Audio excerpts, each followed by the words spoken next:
ನಾವು ಭಾಳ ಮಹಾರಾಷ್ಟ್ರ ಜನತೆಗೆ ಒಬ್ಬ ಒಳ್ಳೆಯ ಮುಖ್ಯಮಂತ್ರಿ ಕೊಟ್ಟೋದಕ್ಕೆ ನಮ್ಮ ಹತ್ಪೂರ್ವ ನಮ್ಮ ಎಲ್ಲ ನಮ್ಮ ಕೊಡ್ತೀವಿ. ಮತ್ತು ಅವ್ರು ಭಾಳ ಅಪಮಾನ ರೂಪವಾಗಿ ಅವ್ರನ್ನ ಕೆಳಗಿಳಿಸಿದ್ರು.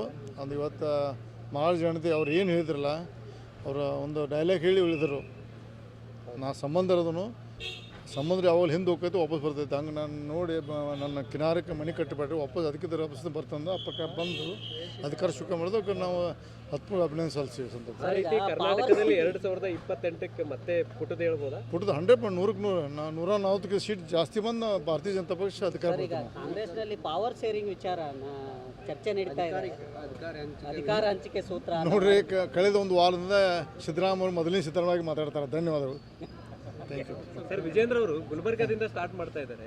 ಸೊ ಅವ್ರು ಬೇಕಾದ್ರೆ ಎಲ್ಲಿಂದಾದ್ರೂ ಮಾಡ್ಕೊಳ್ಳಿ ಅನ್ನುವಂಥ ಮಾತನ್ನ ಯಾರು ನಾವು ಅವರ ವಿಚಾರದ್ದು ನೋಡ್ರಿ. ಅವ್ರ ಈಗ ನಾಳಿದ ಬಹುಶಃ ಮುಂದಿನ ಹಂತ ಈಗ ಸ್ಟಾಪ್ ಮಾಡಿರಿ. ಎರಡು ಜಿಲ್ಲೆ ಬಹುಶಃ ಸ್ಟಾಪ್ ಮಾಡ್ಯಾರ. ನಮ್ಮ ಮಾಹಿತಿ ಪ್ರಕಾರ 2 ಜಿಲ್ಲೆ ಸ್ಟಾಪ್ ಮಾಡಿದಾರೆ. ಅವ್ರು ಜನ ಸ್ಪಂದನೆ ಮಾಡಲಿ ಅವರಿಗೆ.